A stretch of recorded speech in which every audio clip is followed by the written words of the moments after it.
Биномо бұл трейдинг арқылы табыс табу ма, әлде тақырға отырғызу ма? Бүгін сіздермен Алаяқ.нет жобасының аясында мен заңгер Нұрсұлтан осы мәселені тереңнен зерттеп көретін боламыз. Ең алдымен биномоны жарнамалап жүрген келесідей біздің тұлғаларымызға, айтқан кезде тырнақшаның ішінде тұлғаларға назар аударайық. Ең алғашқысы әрине ол миллион командасы. Биномо туралы естігенсің ба? Жоқ, не ол? Биномо деген трейдинг жасайтын платформа. Сен ше, сол программаны үйреніп алсаң бар ғой, сен не только телефон, полный бастан аяқ киініп аласың, және де бұйырса автокөлік аласың ғой, інім. Көріп тұрғандарыңыздар миллион командасы, уағыз, насихат, әдемі әңгімелер айтып келе жатады, ортасында осылай адал табысқа биномоның жарнамасын тығып жүреді. Келесі ол Байгайс құрамасы, олардың пирамида туралы әдемі әндері бар, бірақ та олардың жалпы биномоны жарнамалауына жол болсын. Назар аударайық. Лучше күнделікті бір табыс табатын бірдеңе үйрене алмайсың ба? Ой, іздемеген жерім қалмады уже.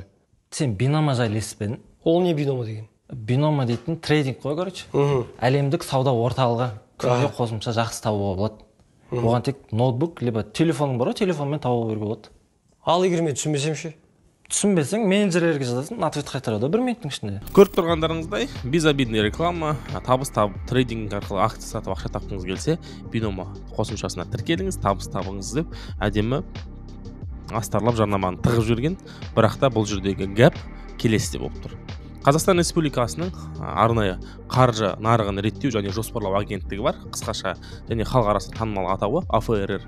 АФРР осы инвестиция тартуға, трейдинг пен акцияға айналысуға рұқсат беретін, лицензия беретін бірден-бір ұйым болып табылады. Егер мына жерге көрсетіп қояйық, АФРР сайтына кіретін болсақ, бұл биномо қосымшасы, биномо трейдинг жалпы қосымшасы көріп тұрғандарыңыздай ешқандай лицензия рұқсат алмаған, оған қоса күмәнді, недобросовестный дейді ғой, айтқан кезде қолдауға жатпайтын, ұсынылмайтын ұйымдардың қатарында тұр.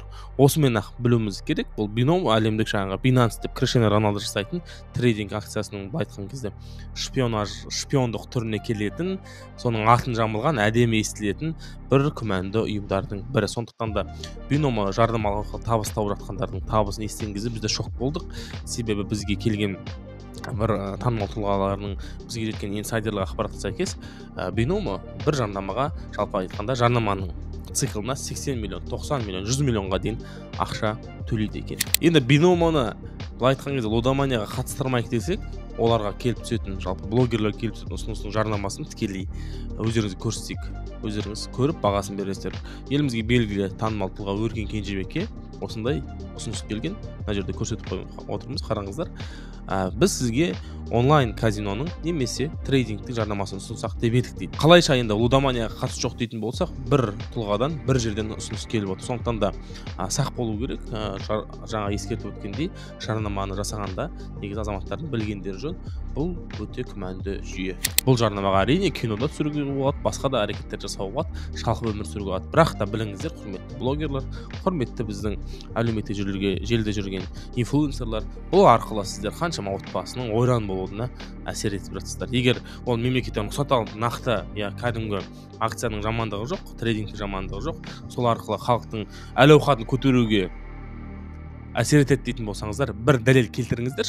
Осы трейдинг биномо арқылы байыған тұлға деп алдымызға мына тұлғаны келсеңіздер, біз бәлкім басқаша сөйлерміз. Сондықтан да құрметті оқырмандар, біле жүріңіздер, жылтырағанның барлығы алтын емес, жарнамаланған барлық дүние адал емес. Сондықтан адал табыс пен арам табыстың арасын, ара жігін ажырата білейік, алданбайық. Себебі елге танымал адамдар жарнамалады екен деп бұндай жүйелерді қолдана беру, былай айтқан кезде түбі лудоманияға алып келуі әбден мүмкін. Сондықтан да алданып жоқ іздегенше алданбайтын жол іздейік. Сіздермен болған мен Нұрсұлтан Орынбеков, заңгер, Алаяқ.нет жобасы сіздерді ескертті.